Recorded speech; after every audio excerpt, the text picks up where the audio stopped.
Bonjour René, comment vas-tu? Ben, ça va bien, Clébert. Dis donc, je viens de voir parce que j'aimerais bien que tu me racontes un petit peu la vie à la population. Tu te rappelles, tu m'avais parlé de ça. Oui, alors, c'était en 41. En 41, sous l'occupation allemande. Voilà, bon, à Valmont. Oui, à Valmont. Valmont dont on parle. Oui. Et puis ça m'intéresse. Bon, eh ben, en 41, les Allemands étaient à Valmont partout, dans tous les maisons, les châteaux et tout. Et puis on avait un garde champêtre qui s'appelait Monsieur d'Argent. Il avait une cloche, et puis il allait dans les hameaux, et puis il sonnait sa cloche, puis il disait « Avis à la population, la semaine prochaine, il va falloir que vous apportiez vos postes de radio à la mairie. » Bon, alors ma mère, mon père était à l'armée, était prisonnier, alors ma mère apprenait son poste de radio, et puis elle portait à la mairie. Et puis peut-être 15 jours après ou un mois après, garde champêtre, il revenait. Alors, nous, les gamins, on courait après pour l'entendre sonner la cloche. Ouais, il avait un vélo, le bonhomme. Hein?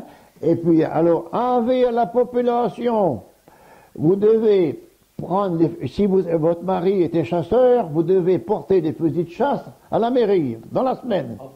Alors, ma mère reprenait le fusil de chasse, elle le mettait dans un sac, puis elle allait à la mairie porter le fusil de chasse. Hein? Et puis, il y a eu aussi... ça recommençait, c'était très souvent, hein.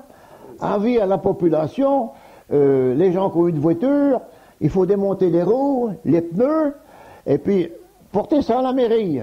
Les roues et les pneus. Oui, oui, oui. Alors, ma mère, avec un ouvrier qu'elle avait à la maison, il avait mis la voiture sur cale, et puis il avait démonté les roues, puis il avait pris des pneus.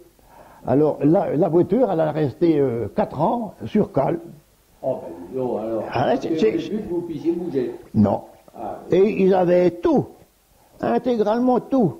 Et puis je suis allé à l'école, mais ça marchait pas trop mal. Et puis on avait un instituteur qui était un ancien qui avait fait la guerre de 14. Il était très méchant. Ah ben oui. Il n'était pas commode. Du tout, du tout, du tout. Et puis je me souviens quand ma mère m'a porté à l'école au mois d'octobre 41. Eh ben, elle m'a pris sur sa bicyclette, il y avait un porte-bagages par devant, elle est arrivée à l'école, ma mère m'a fait inscrire, l'instituteur était là, puis j'ai peut-être bougé autour d'elle, il m'a dit, va-t'en au coin mon vieux, je me suis mis au coin, et puis quand j'ai vu ma mère partir, eh ben, j'ai pleuré. Et puis après, l'instituteur, ben, je pouvais pas le voir. Ah non, ça a été fini comme ça. C'était pas ton copain. Ah non, du tout. Bon, ben là, c'est l'histoire de gosse, quand j'ai commencé l'école, et puis on était toujours sur l'occupation allemande, mais j'étais maître tout partout. Mais il nous disait rien, hein. Si on lui faisait pas de mal, il était respectueux. Tu vois? Oui. Et puis bon, ben, j'ai fini l'école comme ça, puis après, j'ai travaillé à la ferme avec mes parents. Ah, oui, voilà.